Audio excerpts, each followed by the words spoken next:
एक 60 साल का बूढ़ा जब घर पहुंचा तो वह अपने बहू को आवाज लगाया, मगर उसकी बहू वह ससुर की आवाज को नहीं सुनी। फिर ससुर जंगा प्रसाद सोचा कि चल करके बहू के रूम में ही देखता हूं। फिर जब वह बहू के रूम के पास पहुंचा तो दरवाज़ा खुला था। फिर दरवाजे से जैसे ही वह अंदर गया तो बहू अपने बेड पर आपत्तिजनक अवस्था में सोई थी। उसके बदन से वस्त्र हटे थे। ऐसा देखकर उस बूढ़े के मन में विकार उत्पन्न हो गया और वह बहू के पास बेड पर जाकर बैठ गया और उसको जैसे ही टच किया तो वो नींद से जग गई। फिर वो 60 साल का बूढ़ा उसकी हालत ऐसा खराब कर देता है जिसे देखकर आपकी आंख फटी की फटी रह जाएगी। तो दोस्तों, आप लोगों से विनती है, अगर अभी तक आपने मेरे चैनल को सब्सक्राइब नहीं किया है तो सब्सक्राइब और वीडियो को लाइक कर दीजिएगा। तो दोस्तों, ये कहानी मध्य प्रदेश की है। जो जंगा प्रसाद के बेटे राहुल की शादी हुए 15 महीने हुए थे और घर में जो भी रुपए थे सब सारे खर्च हो गए, क्योंकि शादी में बहुत रुपया लग गया था। जंगा प्रसाद अपने बेटे से बोला, बेटा देखो, तुम्हारी शादी हुए 6 महीने बीत चुके हैं और अब घर में रुपए भी नहीं है। तुम्हें कहीं से रुपए कमाना होगा, चाहे तुम प्रदेश जाओ या घर पर रहकर ही कोई बिजनेस करो। तो वह कहने लगा, पिताजी गांव में तो कोई बिजनेस चलेगा नहीं, इसलिए मुझे प्रदेश जाना होगा। और आप भी अकेले रहते हैं, तो मैं सोचता हूं कि पत्नी को उसके मायके ना छोड़ूं, आपके पास ही रहे, क्योंकि आपको अपने हाथ से भोजन बना के खाना अच्छा नहीं लगेगा। मेरी पत्नी यहीं रहेगी और आपको भोजन बनाकर खिलाएगी। ऐसा सोचकर जंगा का बेटा 2 दिन बाद प्रदेश चला गया और जंगा घर की खेतीबाड़ी का काम संभालने लगा। वह कभी अपने बहू को खेत जाने को नहीं कहा, क्योंकि वह बहू को इतना मानता था कि वह उसे घर से बाहर नहीं निकलने देता था और कहता था, बहू, तुम केवल मुझे खाना बनाकर खिलाओ, खेतीबाड़ी का काम मैं संभाल लूंगा। तुम्हें खेत में जाने की कोई जरूरत नहीं है। जो मुझसे नहीं हो पाएगा मैं मजदूर रखकर काम करवा लूंगा। और तुम्हारा पति तो प्रदेश है, वह पैसे तो भेजेगा ही, और जो पैसे भेजेगा उससे मजदूर रख लूंगा और खेतीबाड़ी का काम करा लूंगा। तुम्हें खेत में जाने की कोई जरूरत नहीं है। जंगा प्रसाद के बेटे को प्रदेश गए 8 महीने बीत गए और जंगा प्रसाद की बहू अपने पति को बहुत याद करती थी, मगर करे तो क्या करें। घर में पैसे की कमी थी और परेशानी थी, इसीलिए अपने पति को प्रदेश जाने के लिए कह दी। मगर वह बाद में अपने पति से कहने लगी कि तुम घर चले आओ, फोन पर बात करने लगी, तुम्हारी बहुत याद आती है। उसका पति कहने लगा, पिताजी से पूछ लेता हूँ, तब घर आता हूँ। कहीं वह नाराज ना हो जाए कि घर में पैसे नहीं हैं, खर्चे नहीं हैं, तुम प्रदेश से घर चले आए। कहीं पिताजी नाराज ना हो जाए, इसलिए तुम मोबाइल पिताजी को दे दो, मैं उनसे कुछ बात कर लूं। तभी उसकी पत्नी अपने ससुर जंगा प्रसाद को मोबाइल दे दी और बोली कि आपका बेटा फोन किया है, आपसे कुछ बात करना चाहते हैं। फिर जंगा प्रसाद ने मोबाइल ले लिया। तभी उसका बेटा कहने लगा, पिताजी, मुझे घर की याद बहुत आती है और आपकी भी याद आती है। मन करता है कि प्रदेश से चले आऊं और कुछ पैसे भी कमाया हूं ले आऊं, क्योंकि बहुत काफी दिन हो गया आप लोगों को देखा नहीं हूं।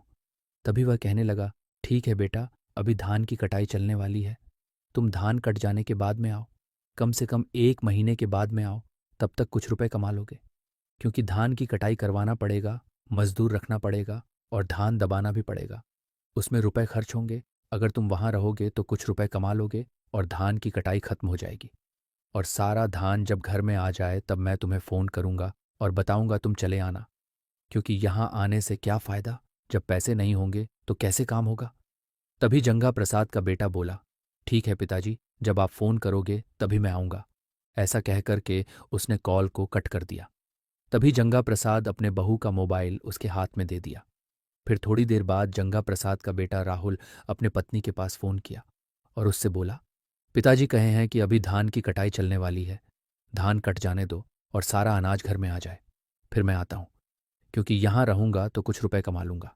बस 1 महीने की तो बात है, तुम चिंता मत करो, मैं 1 महीने के अंदर ही घर आ जाऊंगा। ऐसा उसने अपने पत्नी से कहा।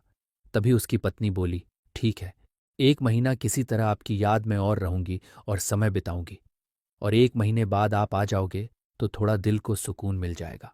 ऐसा बोलकर वह कॉल को कट कर दी। और उसके बाद में जंगा प्रसाद सोचा कि चल करके खेत में घूमता हूं, कहीं देखूं धान काटने के लायक तो नहीं हो गया। ऐसा सोचकर वह अपने खेत में चला गया तो देखा उसका धान काटने के लायक हो गया था। फिर वह गांव में वापस आया और 2 मजदूर को बताया कि मेरा धान काटने के लायक हो गया है, चलो हम और तुम दोनों साथ रहेंगे और धान काटेंगे। तभी दोनों मजदूर बोले, नहीं, कल से हम लोग कटाई करेंगे। आज मेरे पास समय नहीं है। आज मुझे कहीं जाना है और शाम तक वापस लौट आऊंगा, तो कल सुबह 9 बजे से आपके खेत में चलेंगे और धान काटेंगे। ऐसा मजदूर जब बोले तो जंगा प्रसाद वापस अपने घर चला आया और आराम किया। धीरे धीरे समय बीतता गया और जब शाम से रात हुआ और रात से जब सुबह हुआ तो जंगा प्रसाद सुबह 8 बजे मजदूरों के घर पहुंच गया और उन्हें बताया कि भैया जल्दी से तैयार हो जाओ और सुबह 9 बजे तक खेत में पहुंच जाना है। मजदूरों से इस तरह बात करके जंगा प्रसाद अपने घर आया, चाय पानी पिया और फिर तैयार होकर अपने खेत में पहुंच गया। जब वह खेत में पहुंचा, उसके थोड़ी ही देर बाद दोनों मजदूर भी खेत में पहुंच गए। फिर तीनों लोग धान काटने के लिए तैयार हो गए और धान काटने लगे। धान काटते काटते जब दोपहर के 1 बज गए तो जंगा प्रसाद से दोनों मजदूर कहने लगे, चाचा जी, मुझे बहुत भूख और प्यास लगी है। अब मैं घर जा रहा हूं, खाऊंगा और आराम करूंगा। फिर 2 बजे से आपके खेत में आऊंगा। जंगा प्रसाद कहने लगा, ठीक है, जाओ। फिर दोनों मजदूर अपने घर चले गए। फिर जंगा प्रसाद सोचा कि मैं भी चलूं, आराम कर लूं, और खाना भी नहीं खाया हूं, खाना भी खा लूं। फिर 2 बजे मैं भी आ जाऊंगा। यही सोचकर जंगा प्रसाद अपने घर के लिए रवाना हो गया। जब वह घर पहुंचा और नल पर गया, अपना हाथ पैर और मुंह धोया, उसके बाद में लोटे में पानी भरा और फिर घर के अंदर गया और बहू को आवाज लगाने लगा। मगर बहू कुछ भी नहीं बोली। वह गहरी नींद में सोई थी। तब वह सोचा, लगता है बहू किसी के घर तो नहीं गई है। वह किसी के घर जाती भी नहीं है। आखिर में बोल क्यों नहीं रही है? ऐसा सोचकर जंगा प्रसाद बहू के बेडरूम में गया तो बहू आपत्तिजनक अवस्था में लेटी हुई थी। उसके बदन से वस्त्र हटे थे।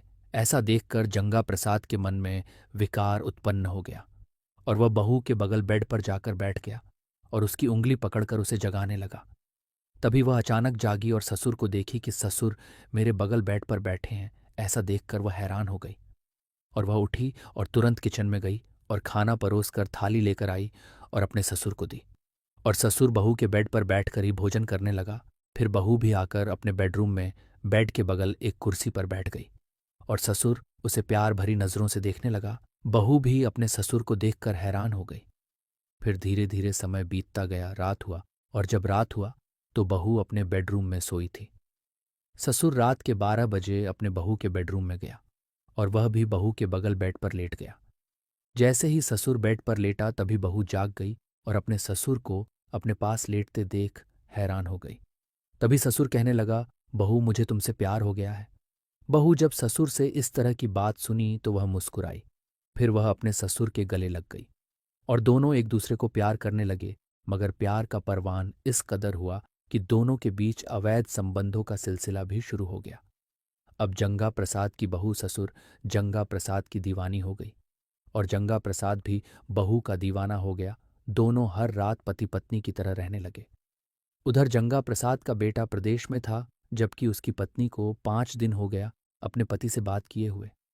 हालांकि उसके पास फोन नहीं करने के कारण वह हैरान हो गया और सोचने लगा कि दिन में 4-5 बार फोन करती थी, आखिर क्या बात है जो 5 दिन हो गया वो फोन नहीं की।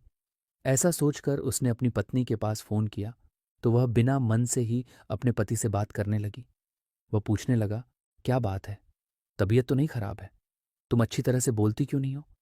तभी वह बोली, अच्छी तरह से तो बोल रही हूं आपको, ऐसा क्यों लग रहा है? वह बोला, नहीं, जैसे तुम पहले बात करती थी उस तरह बात नहीं करती हो। वह कहने लगी, आज मेरा मन नहीं है, बात करने का रखो, मैं कल बात करूंगी। ऐसा कहकर के वह कॉल को कट कर दी। तभी उसके पति को शंका हो गया कि लगता है पत्नी किसी और से प्यार करने लगी है। अब मुझे यहां रहना ठीक नहीं है, अब मैं अपने घर चलता हूं। और यही सोचकर वह तुरंत घर के लिए रवाना हो गया और 2 दिन बाद वे अपने घर पहुंच गया। और जब वह घर पहुंचा तो उसकी पत्नी उससे बहुत प्रेम से मिली। मेरे पति को मेरे बारे में शंका ना हो, यही सोचकर वह अपने पति से बहुत प्रेम से मिली। और जब धीरे धीरे समय बीतता गया, रात हुआ तो अपने पति के पास लेटी हुई थी, मगर उसे अपने ससुर की याद सता रही थी।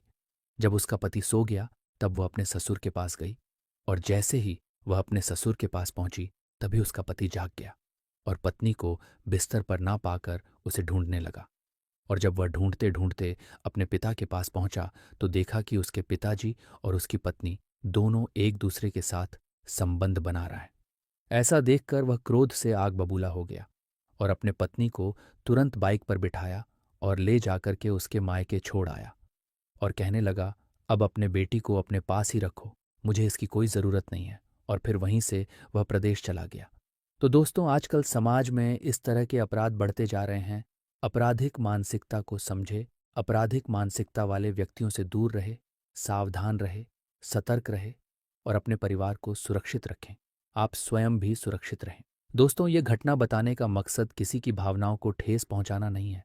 मैं यह सिर्फ इसलिए बता रहा हूं ताकि आप जागरूक और सतर्क रहें, हमारा देश और समाज ऐसी घटनाओं से बच सके। तब तक के लिए अपना ध्यान रखें। जय हिंद, जय भारत।